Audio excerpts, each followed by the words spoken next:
Era uma noite fria e escura de inverno. Marcos, um caminhoneiro experiente, tinha recebido uma carga urgente para ser entregue em uma pequena cidade no interior do Paraná. O trajeto era longo, atravessando estradas sinuosas e mal iluminadas.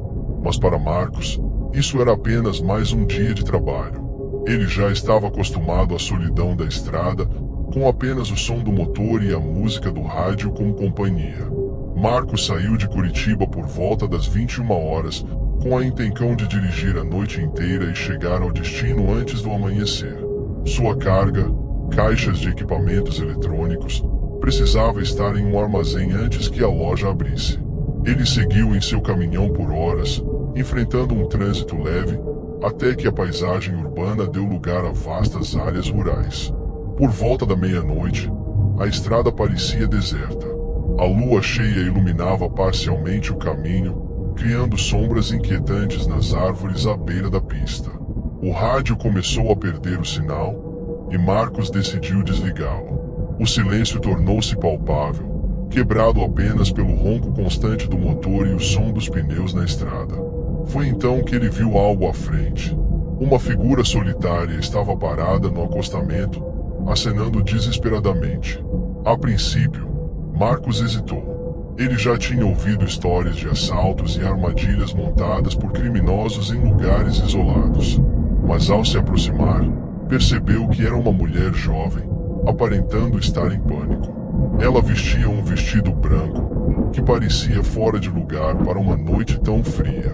Contra seu instinto, Marcos reduziu a velocidade e parou o caminhão. Ele abriu a janela e perguntou: "Moça, o que aconteceu? Você precisa de ajuda." A mulher parecia aliviada ao vê-lo. "Por favor, me ajude. Meu carro quebrou mais à frente.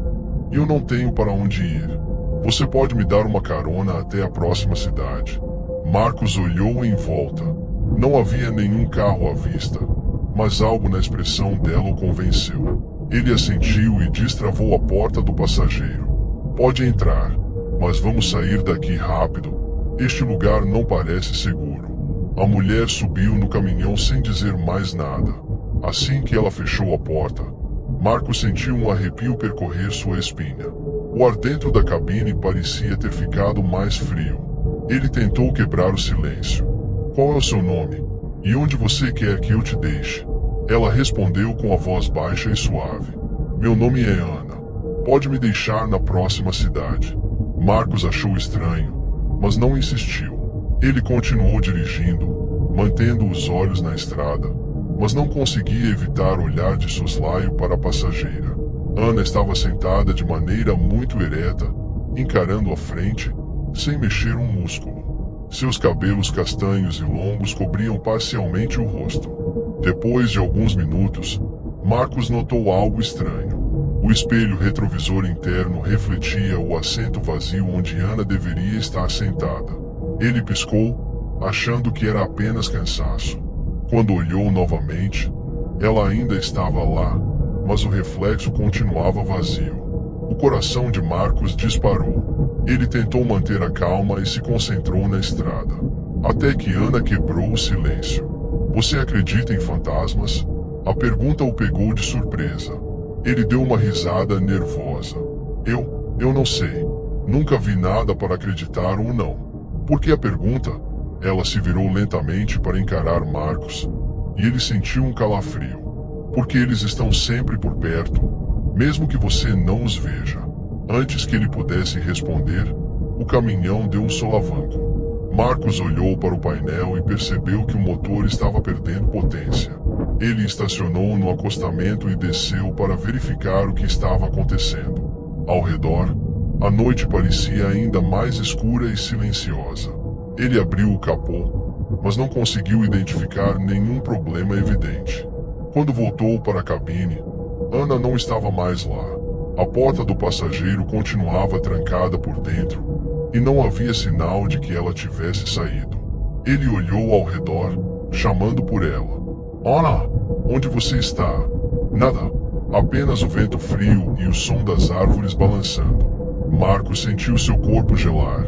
Ele entrou no caminhão e tentou ligar o motor novamente. Para sua surpresa, o veículo ligou sem problemas. Ele engatou a marcha e acelerou, determinado a sair dali o mais rápido possível. Enquanto dirigia, sentiu como se estivesse sendo observado. No retrovisor, algo chamou sua atenção. Havia uma figura sentada na carroceria do caminhão, olhando fixamente para ele. Era Ana. Seus olhos brilhavam de maneira antinatural na escuridão. Marcos quase perdeu o controle do veículo. Ele acelerou, tentando afastar a ideia de que estava enlouquecendo. Mas a figura continuava lá, imóvel, como se estivesse fundida ao caminhão. De repente, o rádio voltou a funcionar, mas em vez de música ou notícias, ele ouvia uma voz sussurrando seu nome repetidamente. Marcos. Marcos! Em pânico, ele desligou o rádio e gritou. O que você quer de mim? A voz respondeu, mas desta vez parecia vir de dentro da cabine. Eu quero que você saiba. Marcos freou bruscamente. Quando olhou para a carroceria novamente, a figura havia desaparecido. Tremendo, ele decidiu ligar para a polícia e contar o que estava acontecendo. Pegou o celular, mas não havia sinal. A bateria, que estava cheia ao sair de Curitiba, agora estava completamente descarregada. Ele seguiu dirigindo, cada vez mais tenso, até avistar uma pequena lanchonete de beira de estrada com as luzes acesas. Decidiu parar para pedir ajuda. Entrou no local e contou sua história para o atendente, um senhor de idade com um olhar preocupado. O homem ouviu tudo em silêncio e, ao final, disse: Você não é o primeiro a ver essa mulher. Ana morreu há muitos anos em um acidente aqui perto. Dizem que ela pede carona para caminhoneiros que passam por essa estrada. Uns dizem que é para encontrar paz. Outros acham que é para levá-los junto com ela. Marcos sentiu um arrepio e percebeu que as palavras do atendente faziam sentido. Ele saiu da lanchonete, mas antes de voltar para o caminhão, olhou em volta uma última vez. Na beira da estrada, sob a luz fraca de um poste, ele viu Ana novamente. Ela não fez nenhum gesto, apenas ficou ali, encarando com aqueles olhos que pareciam atravessar sua alma. Marcos entrou no caminhão e dirigiu sem parar até a próxima cidade. Quando finalmente chegou ao destino, sentiu um alívio indescritível. Mas mesmo agora, semanas depois, ele ainda evita dirigir à noite naquela região. Porque sabe que, na solidão da estrada, algo ou alguém pode estar esperando por ele novamente.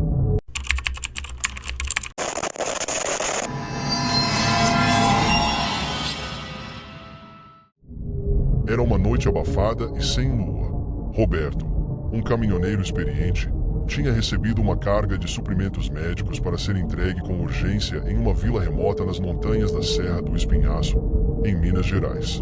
O trajeto era perigoso, atravessando estradas de terra estreitas e desertas. Mas Roberto estava acostumado a desafios. Ele sabia que, em lugares como aquele, a solidão era seu maior companheiro. Ele partiu de Belo Horizonte por volta das 20 horas, determinado a atravessar a serra antes do amanhecer. A carga era valiosa e cada minuto contava. As luzes da cidade ficaram para trás, e logo ele se viu envolto pela escuridão das montanhas, com apenas os faróis iluminando o caminho sinuoso. Por volta da meia-noite, enquanto subia um trecho particularmente isolado, Roberto percebeu uma figura parada no meio da estrada. Ao se aproximar, viu que era um homem velho, com roupa simples e chapéu de palha, segurando uma lanterna acesa. Roberto parou o caminhão, cauteloso. O homem parecia exausto, mas havia algo no olhar dele que deixava Roberto inquieto. Boa noite. Precisa de ajuda? Perguntou Roberto, mantendo as mãos no volante. O velho fez um gesto lento com a cabeça. Sim, moço. Minha carroça quebrou logo ali na curva. Preciso de uma carona até o vilarejo mais próximo. Roberto olhou em direção à curva, mas não viu nenhum sinal de carroça ou veículo. O senhor tem certeza? Não vi nada. O velho apenas assentiu, com os olhos fixos nos de Roberto. Contra o instinto, ele destravou a porta do passageiro. Suba, vamos sair logo daqui. Este lugar é perigoso. O velho entrou, trazendo consigo um cheiro de terra molhada e fumaça. Roberto sentiu um calafrio inesperado. Enquanto ele engatava a marcha e voltava à estrada, tentou iniciar uma conversa. Qual é o seu nome, senhor? Chama-me José, respondeu o homem com uma voz rouca. José não falou mais nada. Ele se sentou ereto, segurando firmemente a lanterna, que agora parecia apagada. O silêncio entre os dois era pesado, e Roberto não conseguia evitar olhar de relance para o passageiro. Algo nele parecia fora do comum. Depois de alguns quilômetros, Roberto notou algo estranho no painel. O indicador de combustível, que estava quase cheio ao sair de Belo Horizonte, agora marcava quase vazio. Ele franziu a testa e decidiu parar no acostamento para verificar. Senhor José, vou dar uma olhada no tanque. É rápido. O velho não respondeu, apenas ficou olhando para frente. Roberto saiu da cabine, pegou uma lanterna e caminhou até a lateral do caminhão. Para seu espanto, o tanque estava intacto, sem vazamentos. Quando voltou para a cabine, o passageiro havia desaparecido. A porta estava trancada por dentro e não havia como ele ter saído. Roberto sentiu um frio na espinha. Ele olhou ao redor, chamando pelo homem. Senhor José, onde o senhor está? O vento uivava entre as árvores, e o som de folhas secas quebrando ao longe ecoava na escuridão. Roberto entrou no caminhão, engatou a marcha e acelerou, o coração batendo forte. O medo agora era palpável. Enquanto dirigia, o retrovisor chamou sua atenção. Havia algo na carroceria do caminhão. Ele olhou mais de perto e viu o velho José, sentado calmamente, com a lanterna agora acesa, iluminando o vazio. Os olhos dele brilhavam de uma forma sobrenatural. Roberto quase perdeu o controle do veículo. O que você quer de mim? Gritou Roberto, em pânico. Uma voz baixa e rouca ecoou dentro da cabine, embora o passageiro não estivesse mais lá.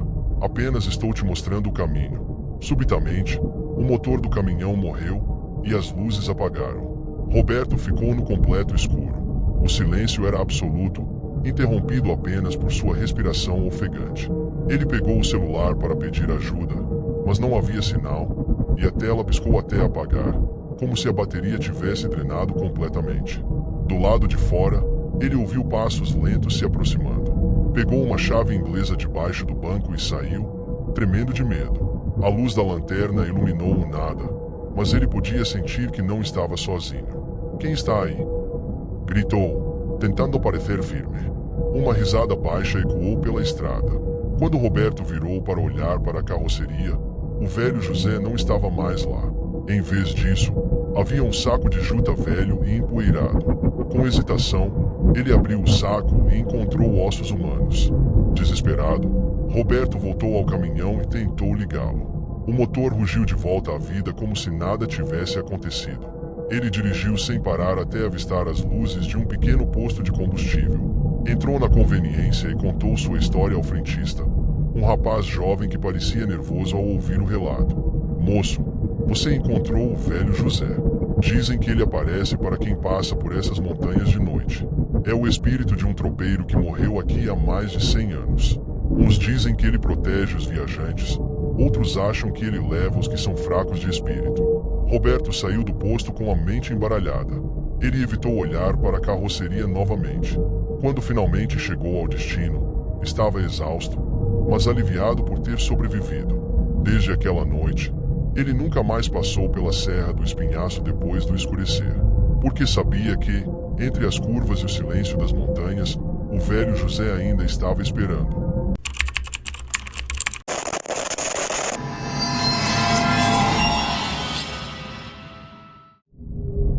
Era uma noite quente e abafada, típica da floresta amazônica.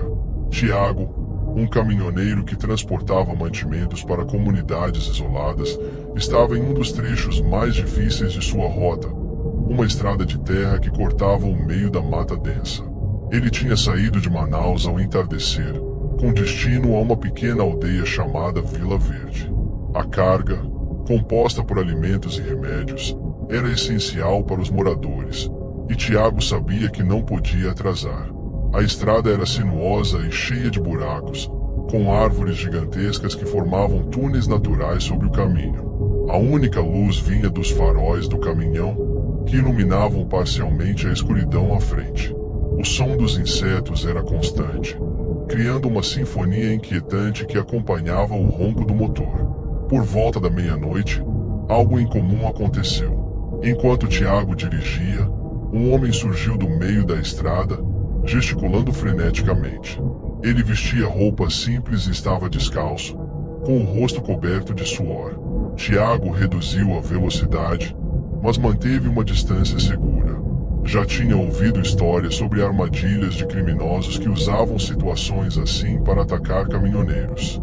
Precisa de ajuda? Perguntou Tiago, mantendo as mãos no volante. O homem parecia em pânico. Minha família está em perigo. Por favor, me leve até a aldeia mais próxima, implorou ele, apontando para a direção da mata. Tiago hesitou. A expressão do homem parecia sincera, mas algo no jeito que ele falava causava desconforto. Ainda assim, ele abriu a porta do passageiro.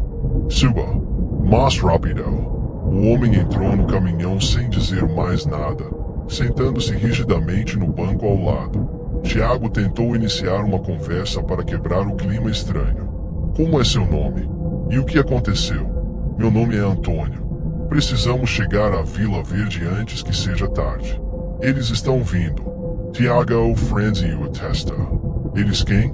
Antônio não respondeu. Apenas olhou para a frente, com os olhos arregalados, como se estivesse esperando algo aparecer na estrada. O silêncio era perturbador. Tiago decidiu concentrar-se na direção, mas não conseguia ignorar a sensação de que algo estava errado. Depois de alguns minutos, Tiago percebeu que a temperatura na cabine estava caindo rapidamente. Era impossível, considerando o calor sufocante da floresta. Ele tentou ajustar o ar-condicionado, mas este estava desligado. Então, um cheiro forte de terra molhada invadiu o ambiente. Está sentindo esse cheiro? Perguntou ele, olhando para Antônio. O homem continuava imóvel, encarando a escuridão à frente. Antes que Tiago pudesse insistir, uma figura apareceu na beira da estrada. Era uma mulher, vestida com um manto branco, completamente imóvel. Seus cabelos longos cobriam o rosto, e ela parecia estar olhando diretamente para o caminhão. Tiago freou bruscamente, o coração disparado. Quando olhou novamente, a mulher havia desaparecido. Ele virou-se para Antônio, mas o passageiro também não estava mais lá. A porta do caminhão permanecia trancada, sem sinal de que ele tivesse saído. Isso não está acontecendo, murmurou Tiago, sentindo o medo tomar conta. Ele ligou o caminhão novamente e acelerou, determinado a chegar à aldeia o mais rápido possível. Mas a estrada parecia diferente. As árvores pareciam mais fechadas, como se a floresta estivesse se movendo para engolir o caminho. Os faróis começaram a piscar, e o motor fez um som estranho, como se estivesse sendo forçado além do limite. De repente, uma voz ecoou na cabine, baixa e sussurrada. Tiago, por que você os trouxe até aqui? Ele olhou ao redor, mas não viu ninguém. A voz continuou. Você precisa nos devolver antes que seja tarde. O pânico tomou conta. Ele acelerou ainda mais, ignorando os buracos e os galhos que arranhavam o caminhão. Então, os faróis apagaram completamente, e Tiago ficou na escuridão total. Ele tentou frear, mas o caminhão parecia estar sendo puxado por uma força invisível. Quando finalmente conseguiu parar, estava em uma clareira cercada por árvores gigantescas. No meio da clareira, havia um pequeno altar de pedra, coberto por velas acesas e ossos humanos. Tiago sentiu seu corpo paralisar ao ver a cena. Antes que pudesse reagir, ouviu passos atrás de si. Quando se virou, viu Antônio, agora com um sorriso perturbador no rosto. Seus olhos brilhavam de maneira antinatural. Eles precisam de um novo viajante. Alguém para carregar o fardo, disse Antônio, enquanto figuras sombrias emergiam da floresta, aproximando-se lentamente. Tiago tentou correr, mas suas pernas não respondiam. As sombras o cercaram, e tudo que ele conseguiu ouvir antes de perder a consciência foi o som da risada baixa e sinistra de Antônio. Na manhã seguinte, Moradores da Vila Verde encontraram o caminhão abandonado na estrada, vazio e sem nenhum sinal de Tiago. A única pista era uma marca de mão ensanguentada no volante e o altar ainda iluminado na clareira próxima. Desde então, caminhoneiros evitam passar por aquela rota durante a noite, pois dizem que, na escuridão da floresta amazônica, ainda se pode ouvir os sussurros daqueles que foram levados.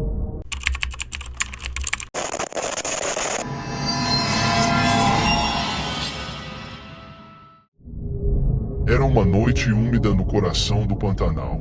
Lucas, um caminhoneiro jovem mas experiente, estava em uma rota perigosa levando suprimentos para uma fazenda remota na região. Ele tinha saído de Corumbá ao entardecer, tentando aproveitar as horas mais frescas da noite para evitar o calor escaldante do dia. A estrada, cercada por áreas alagadas e densa vegetação, era isolada e praticamente deserta. O caminhão estava carregado com produtos essenciais como alimentos, combustível e ferramentas.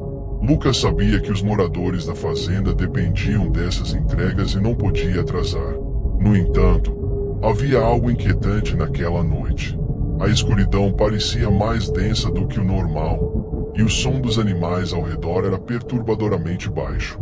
Apenas o som do motor e o barulho ocasional de um pássaro noturno cortavam o silêncio. Por volta das 11 da noite, Lucas avistou uma pequena figura na estrada à frente.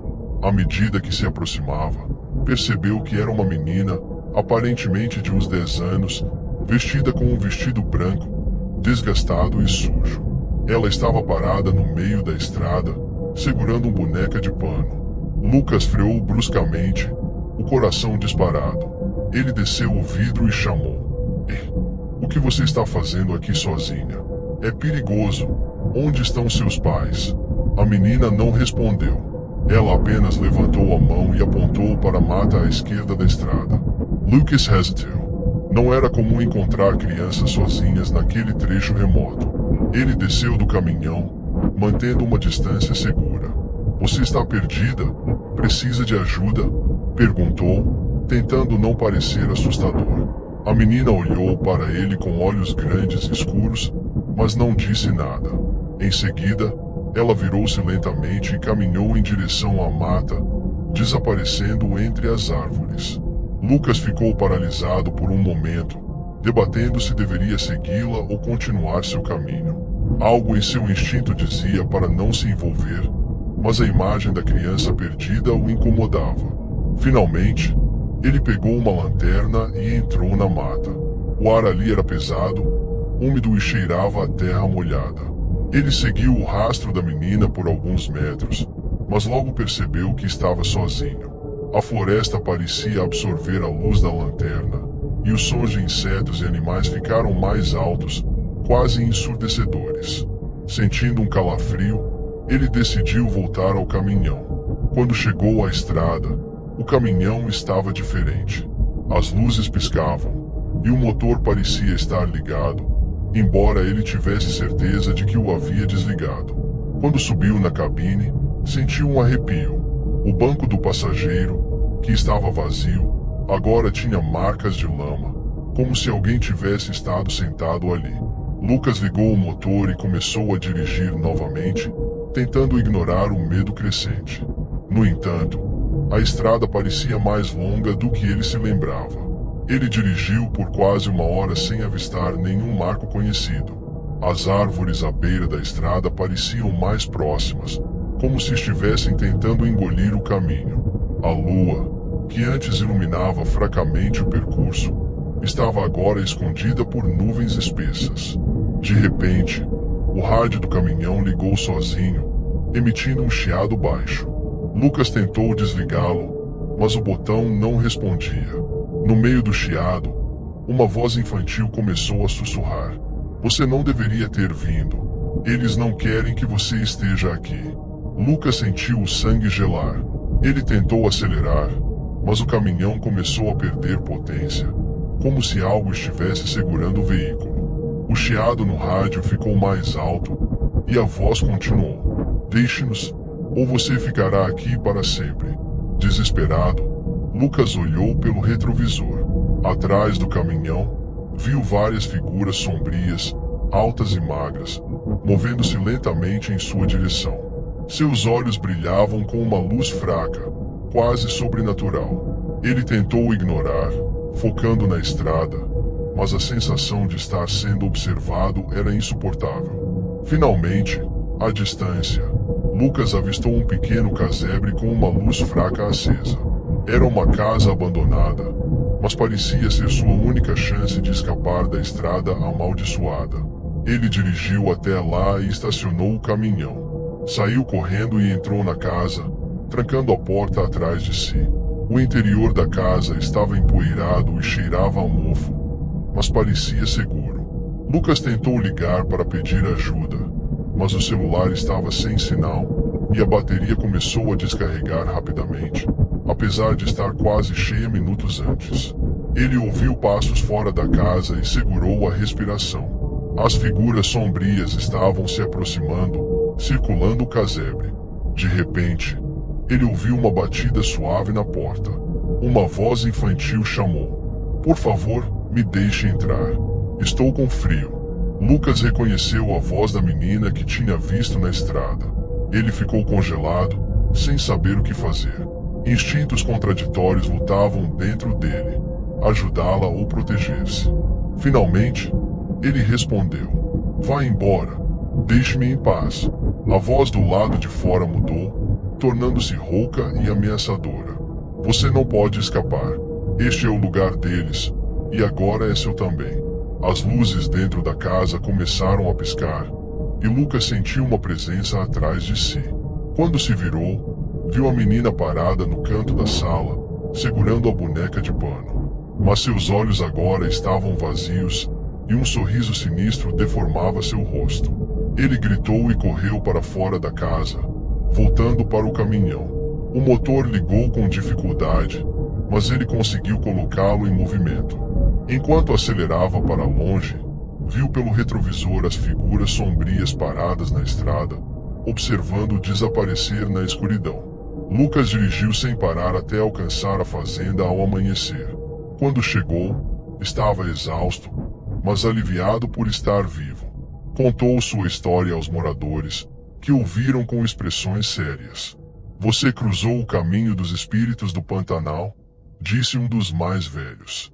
"Eles aparecem para aqueles que se aventuram onde não devem. Você teve sorte de sair vivo." Desde aquele dia, Lucas nunca mais aceitou rotas noturnas pelo Pantanal. Mas, às vezes, ao dirigir por outras estradas desertas, ele ainda sente como se estivesse sendo observado, e o som de uma risada infantil ecoa em sua mente.